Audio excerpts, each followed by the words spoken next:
a necessary topic in any consideration of the Holocaust.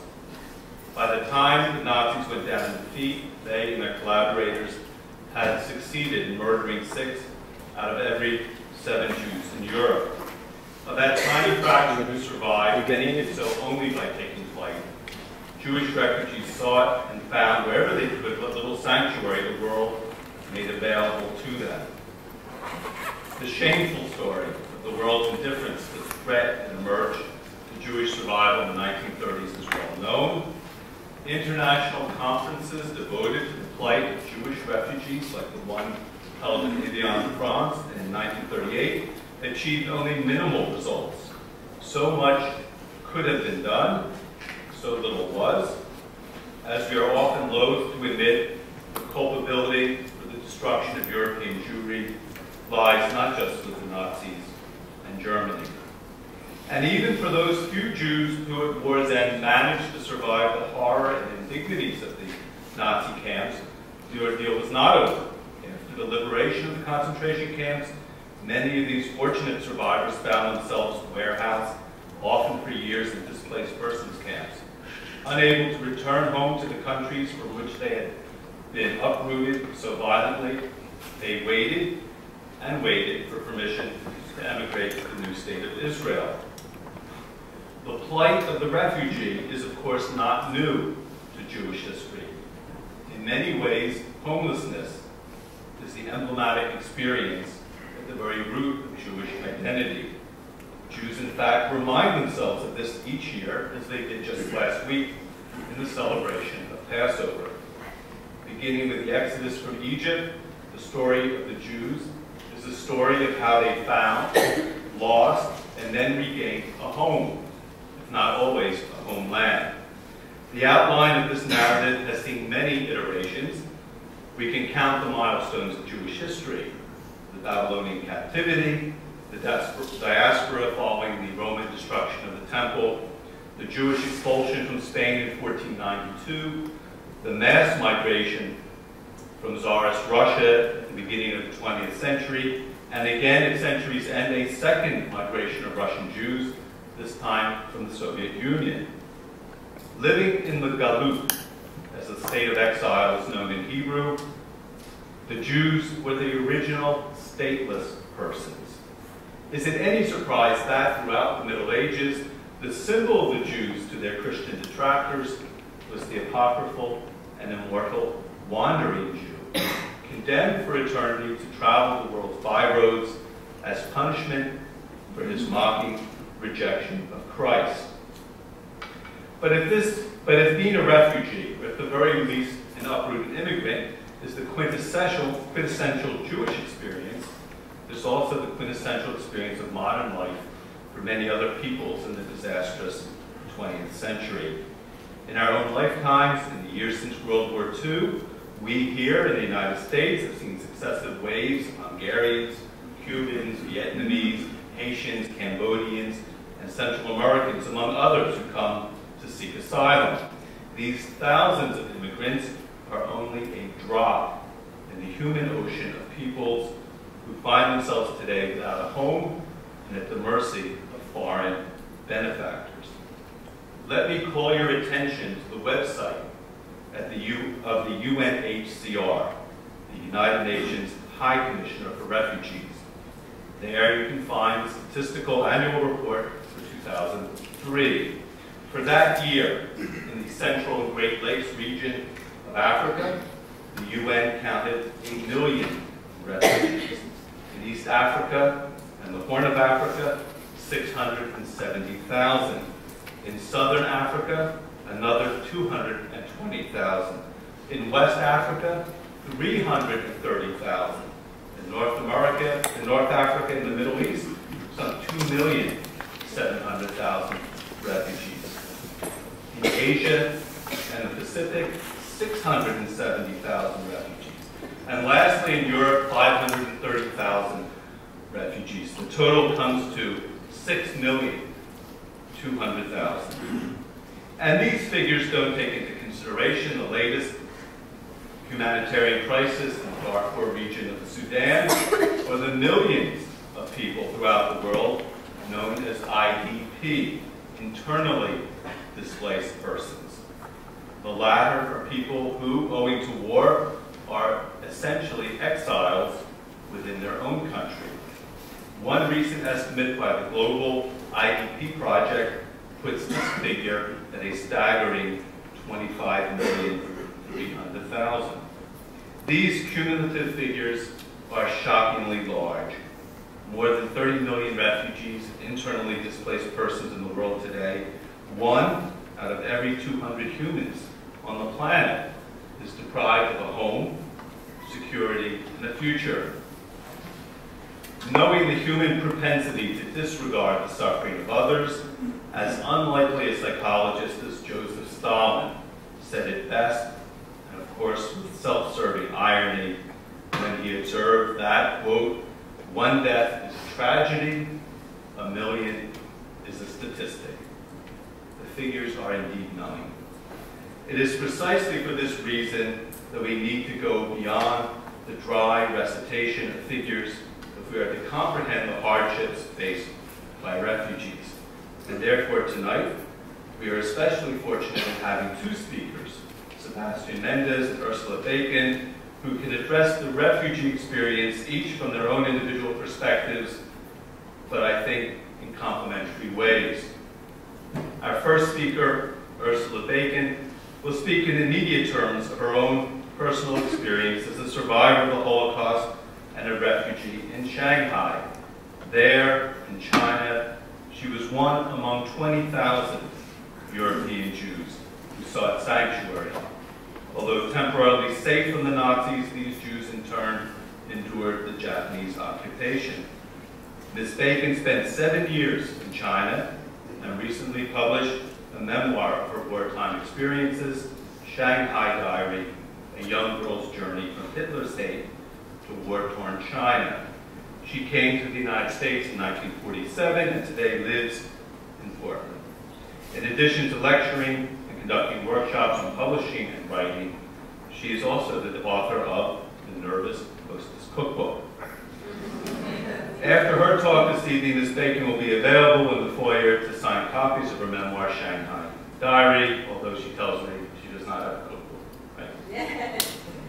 So after Ms. Bacon speaks, it'll be the opportunity of Mr. Mendez, a graduate of the University of California, Santa Cruz, the holder of an advanced diploma from the St. Martin's School of Art in London, and an MFA from Stanford. Sebastian Mendez is a sculptor on the faculty of the Department of Art at Western Washington University in Bellingham. His talk tonight obviously does not concern art, but the efforts of his grandfather, the Portuguese diplomat Aristide de Sousa Mendes, to save lives. During the war, de Sousa Mendes served in Vichy, France. Defying the orders of his government, he issued 30,000 visas that enabled both Jews and other refugees in danger to escape to Spain and Portugal. In 1993, Yad Vashem, the Holocaust Museum in Jerusalem, honored de Sousa Mendes as one of the righteous of the nations. He is the only Portuguese national to be so honored. So it's my pleasure now, and I hope yours, to hear Ursula Bacon speak about her experiences in Shanghai, and when she's done, she'll entertain a couple questions. Then we'll have Mr. Mendez give his talk, and hopefully after that, we can have a general discussion with the audience. Thank you. So thank you for being patient with me. Thank you for having me. I have done the last 3 years since my first book came out, and I've made this really my goal to reach as many people, and especially young people, because so much of the future rests within you and rests with you. So the Shanghai Diary was born simply because I wanted a book that would reach young people, written by a young person. It was very interesting to have a 70-year-old girl go back to be 11 years old. And I didn't even hear the facelift I made it. So let me tell you first, you know about the Holocaust, of course. You know the disaster and the horrors that hate and prejudice produced. And my father was a very nice young man, and he married a nice Jewish girl, only to discover that he too was Jewish, and they raised me, and all of a sudden, it was time to leave the country. You know, we kept saying we hoped that this man would go away, and we hoped that our dear German neighbors wouldn't turn against us. And we hoped, and you know what? Hope is no substitute for judgment. We already had judged the situation. And hope has delayed so many people from leaving, and in the end became their death. But where to go? 1939, my father went to his office one morning. He was a printer, a nice, simple man, lived in an old country estate with my mother, and I'm the only child, and came to work and found the Gestapo waiting for him with a piece of paper and a pencil, or a pen, and a gun in one hand, and said, "You sign your business is over today to the German government. You either use your pen or use a gun.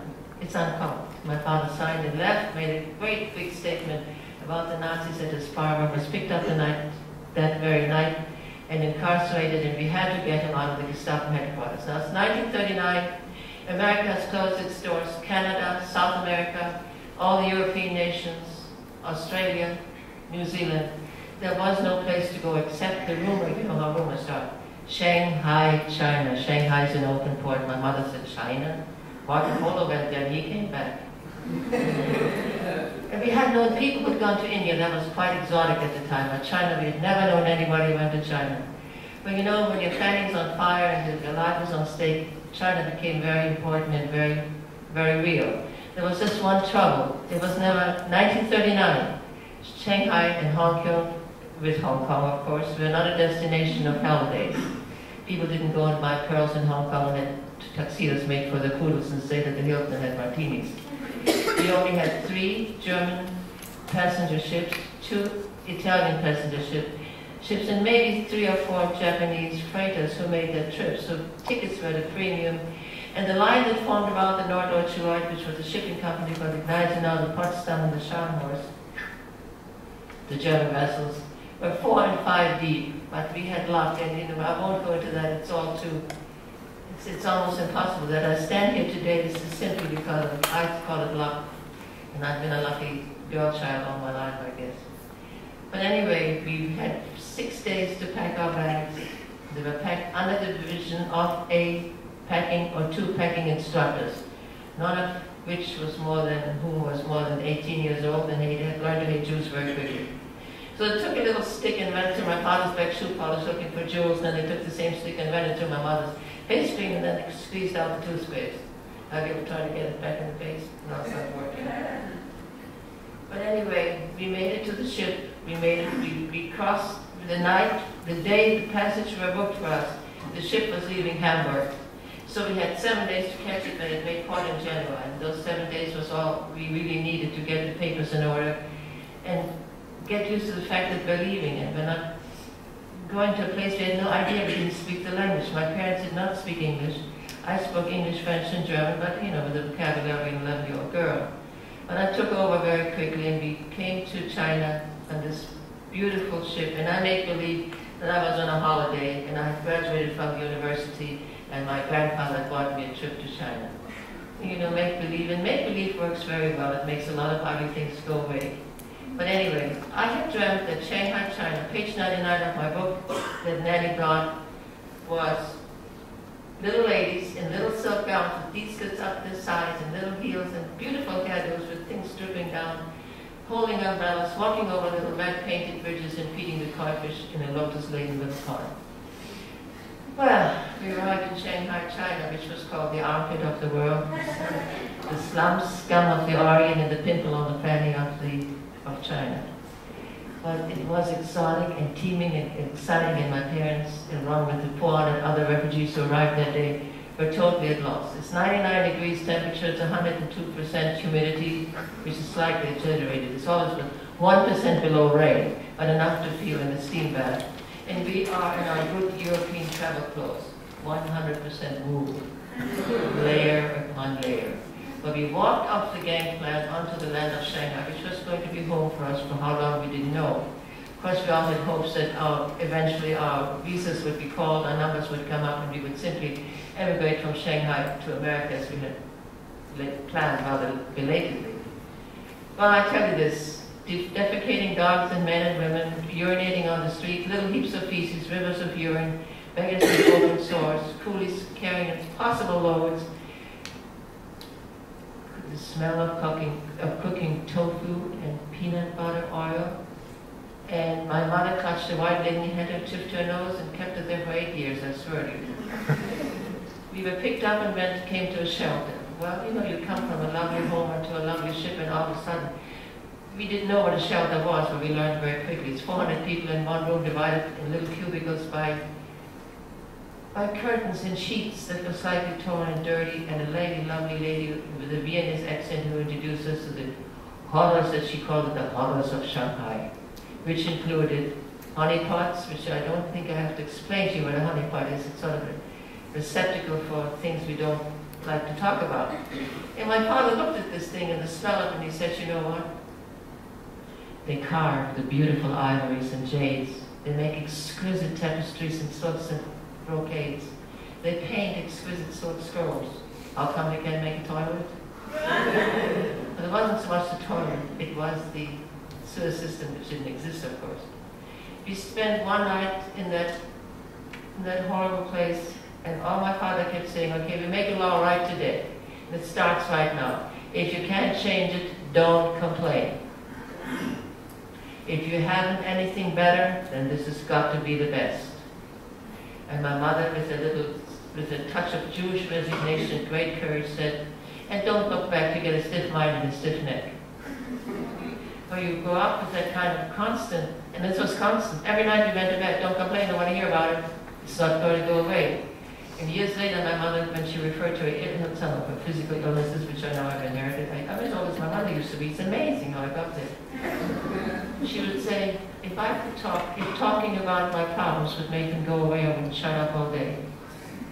And you know, there were people who did not shut up all day. It was terrible. I mean, during the daytime, you get used, you have to come to a culture that there's absolutely no relationship to yours at all. Of course there were elegant Chinese people in their beautiful homes and their beautiful arts, but we weren't on that level. Shanghai in 1939 was simply a colonial property of England.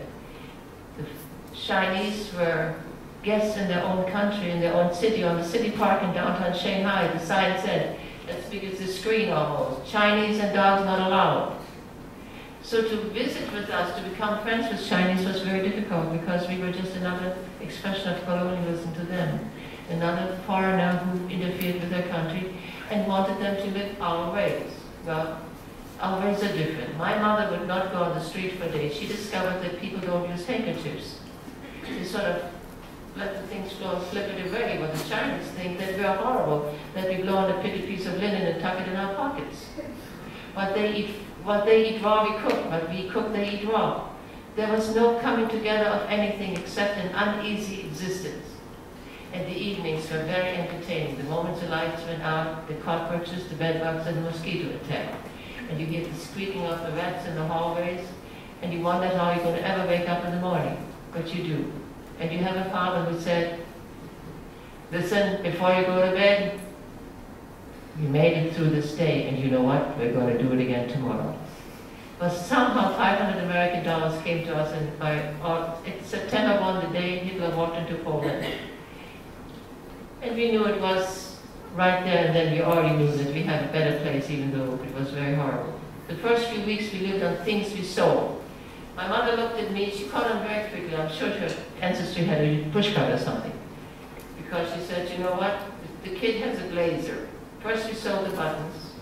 Then she took the seams apart and pressed them, and we sewed the sleeves and the lining one day, the front and the back another day. And that's how we went through our things and made a daily living. Because we couldn't even make a weekly living. There was no refrigeration, there was no cooling system. We could only purchase and store what we ate that day. We found a nice couple, we shared a room with them for 3 months.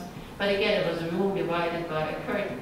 And the lives kept intermingling. And I'm a young kid growing up, and I'm actually having a good time because I don't have a governess who tells me what to do, what to eat, what to think, and what to teach, what to learn. But I was really my Terence Beck stuff because they didn't speak English. However, my father caught on very quickly. His English was impeccably beautiful, considering what your degree of quality is. He learned Pidgin English.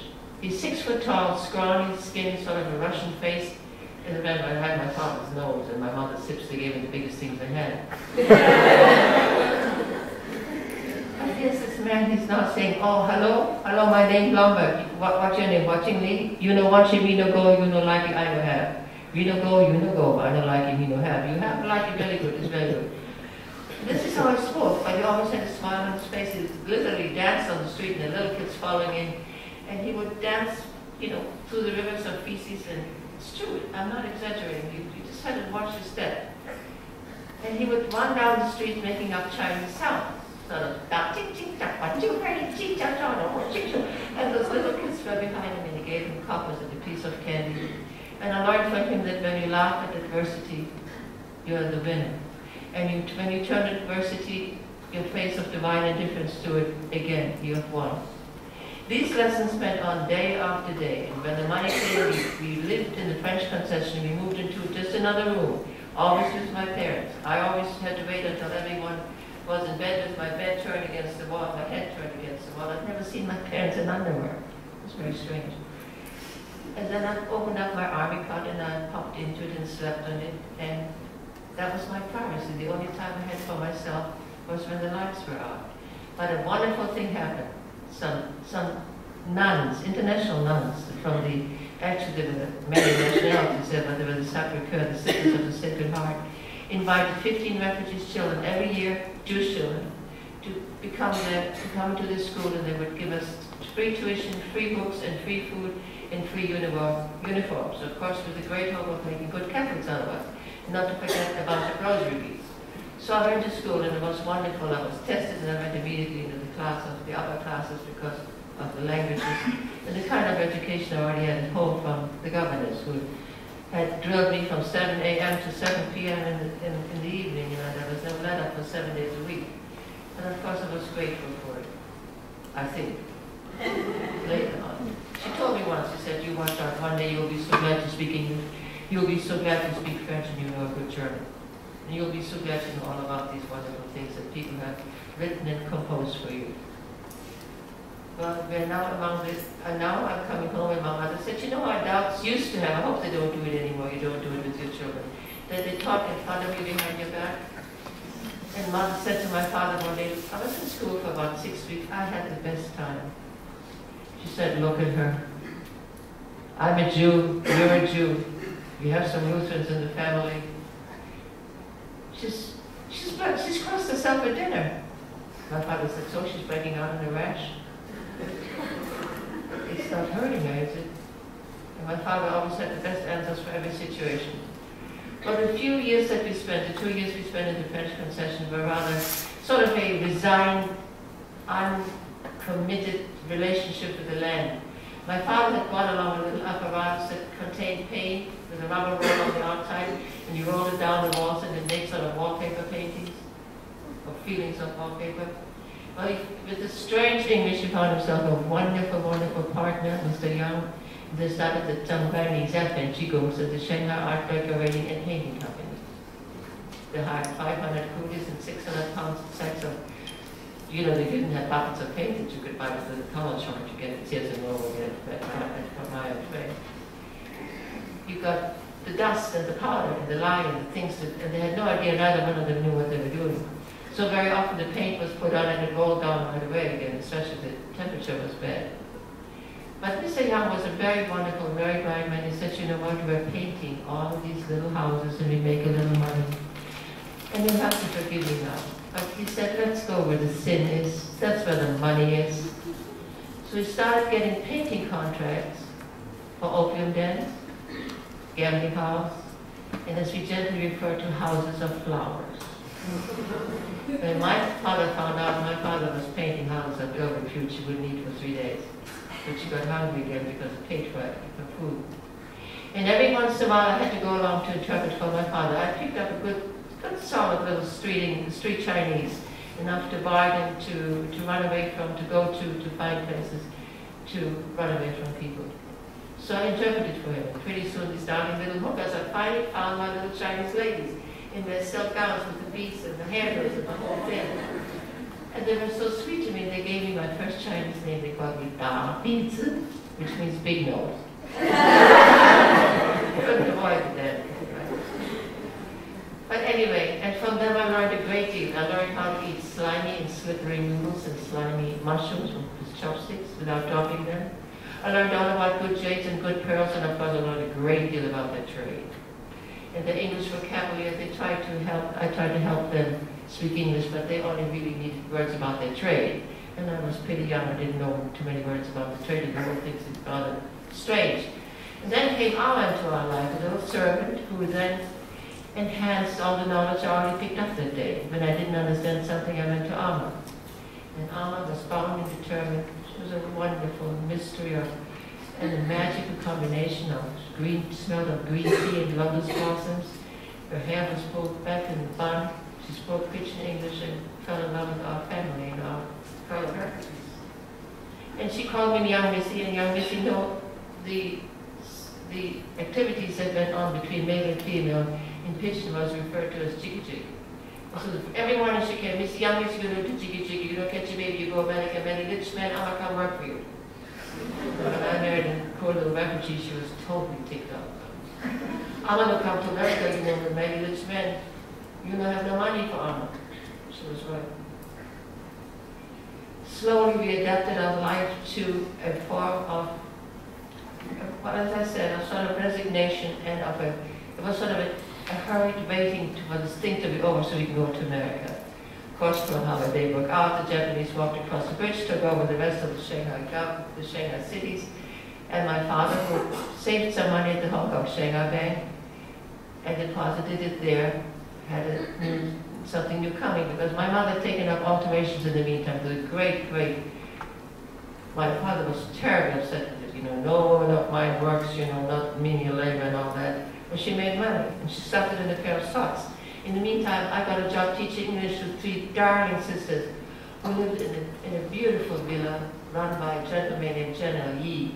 I couldn't figure out how they were all the same age and were triplets and came from different provinces. Well, of course, they were his concubines. So the more sophisticated way, I learned a little bit more about the trade of the things that go on between men and women, and I never dared talk to my mother about it because she certainly would have fainted dead away. But I made good money.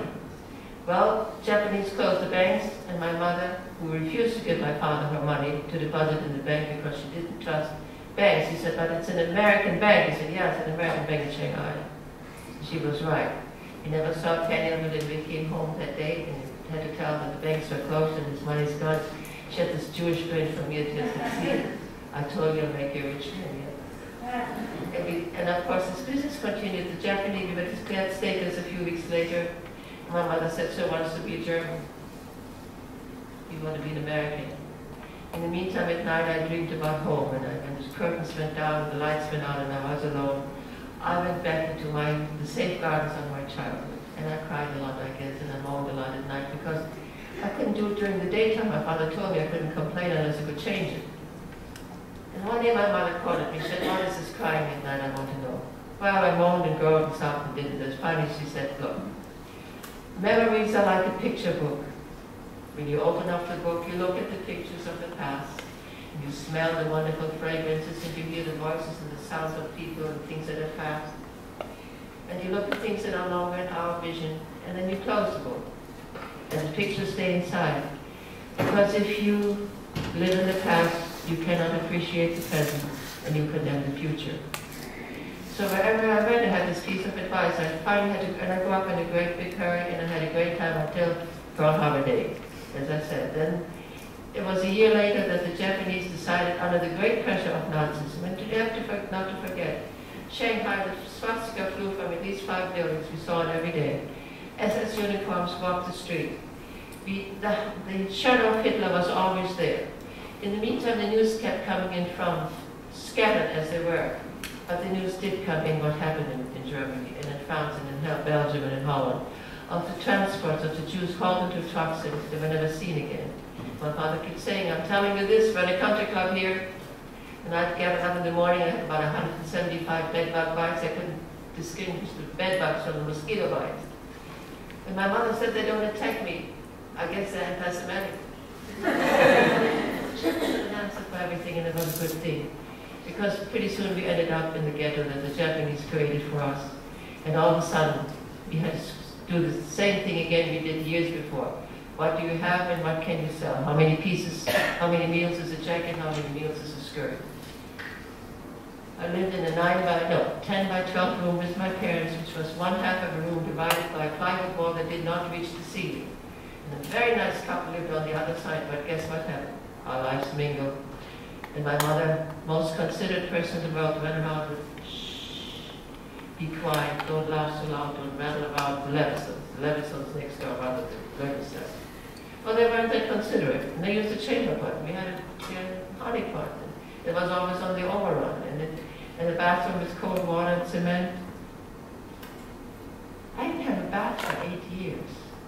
And when I go to school today and talk to the children, the boys love it. Well, she didn't have a bath for 8 years. She didn't flush for 8 years. She has a cockroach for a pet on a string. That's impressive. That's very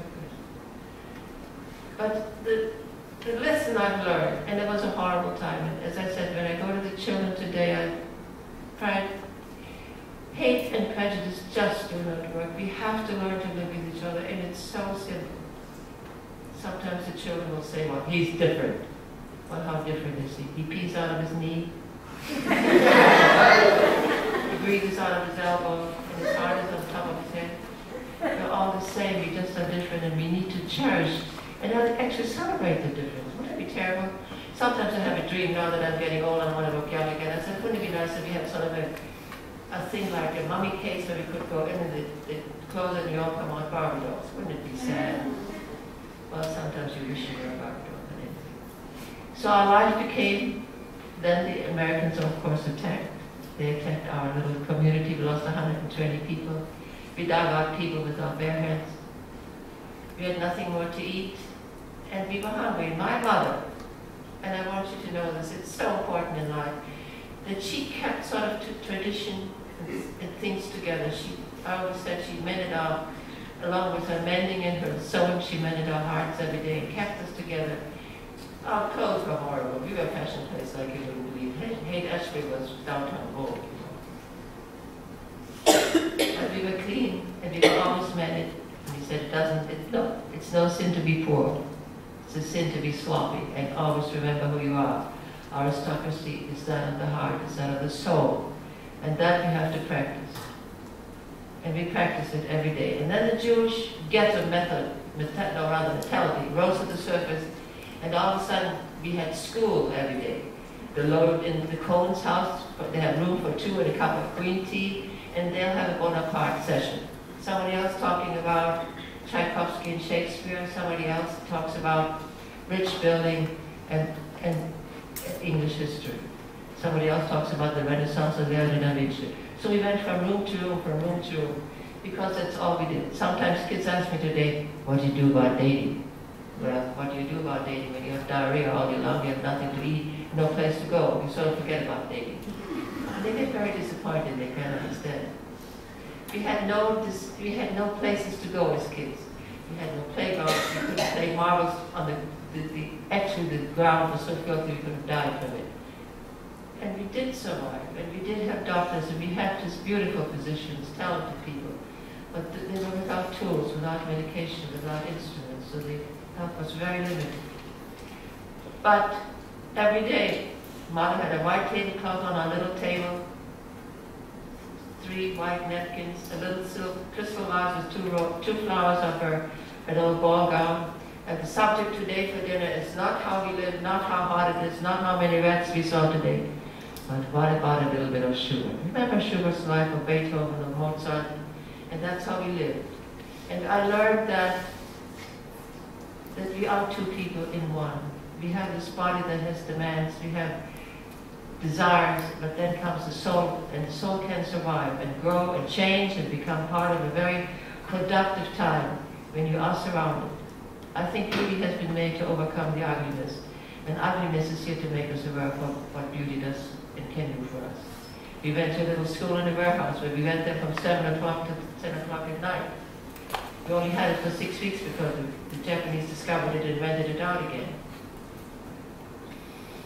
So we bring a pillow and we sit down with, let's see, a nice little gentleman. He said, my name is Professor Sauerbuch, I'm from Vienna, I'm a throat surgeon. We're going to talk about throat surgery today. much do you need about throat surgery? But he said you never know when you can need it. And on the other hand, he was also a great admirer of French history, so he taught that. So we walked from person to person as we wanted to, and we were in heaven because we had neither a blackboard, nor did we have paper and pencil to take notes, and we discovered something that we have forgotten again because we now have a computer to do it for us. We really have an incredible computer up there. I used to have a secretary when I later on in life here in America, and she called me every 5 minutes for a phone number. I said, what is it? Why don't you look it up? She said, you're faster. So we had all this training that really has come to our help later on. I am not sorry. It was. But again, I learned the difference between a tragedy and an inconvenience. Certainly the whole global view was a tragedy. The senseless killing, the brutalities, the incredible moments of fear and fright that these people lived through. But the Shanghai Jews were truly inconvenienced.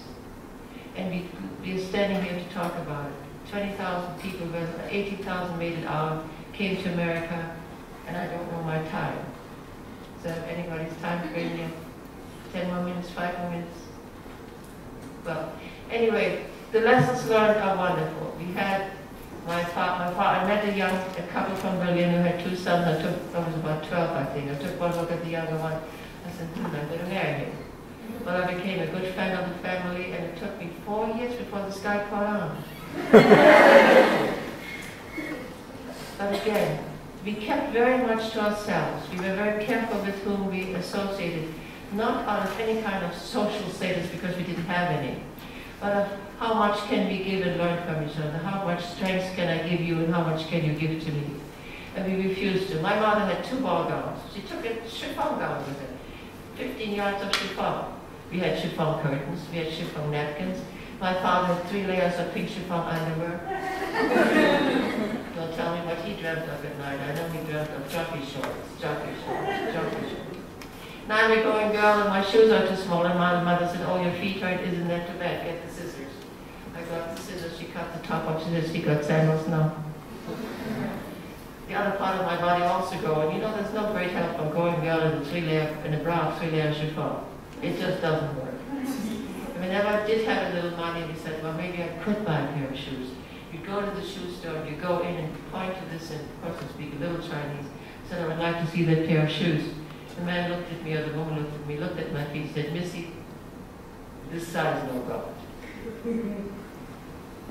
So we went without, and we made it without because my father said, and later on, the last few years, the last 8 months of the war were pretty rough. 5 pounds of potatoes a day, half a loaf of bread. I think I weighed 110 pounds, mother was down to about 90. When the war was over, I weighed 89 pounds. I made up for it.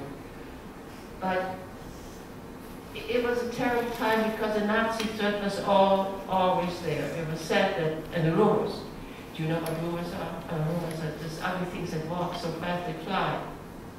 The Japanese are building gas chambers, I was told. Well, they didn't build any gas chambers, they didn't have the time or the money anymore. Eventually we hear the better news. We hear that the 7th Fleet has not been sunk 17 times. And we hear reports that the British are still alive and they're not all dead from the bombing. And we hear that, and then we celebrated Normandy, the day of the invasion. And of course we had these discussions at night. We had our historian, Max Saylor, who said, when Germany broke the non-aggression pact with Russia, Hitler did. He said, that's going to be his death. He has learned from Napoleon. He's going to die in front of the gates of Moscow just as Napoleon did. And of course, ladies and gentlemen, we don't learn much from history because we think we have to create it ourselves in our own way. You know, you can tell a kid the stove is hot unless it sticks his finger in it and burns it, he knows it's hot. And I suppose that's what mankind is, forever looking. As Dr. Katz talked about the millions of people that have suffered from persecution, from difference of ideologies, theology, and what have you. We are still living on the front porch of our cave, I think. Our walks have got bigger, our hearts are bigger, but we still manage to kill each other quite successfully. This is going to have to stop. We can't teach people how to live unless any change comes from within. If you're married to an alcoholic, as I am, still am married to him, he's been drunk, sober for 20 years. But his change didn't come from my preaching and my yammering and my whining, it came from within. any kind in your family if you have drug problems, or whatever the changes are needed. We cannot impose ourselves on it. It comes from within. And the wonderful things that you discover, you have all the things you need in life to be better, bigger, and above things. And if you ever, I don't like the word problem, the moment you recognize a problem, you descend to its level. So we talk about solutions. And I'm not a Pollyanna, but I know this. Had it not been for the people around me, I would have never made it. Then came the beautiful day when I did meet. My mother had predicted, you know, after I did the rosary bit, and after she said I would cross myself at dinner, I said, next you bring in a Buddhist. And I did. And when I brought in that Buddhist, mother took one look at that monk, she crossed herself. But you opened another door for me. You opened the door to the true teachings of the East. Later on, he created a school in Formosa, Taiwan. He called it the School of the Three Spirits.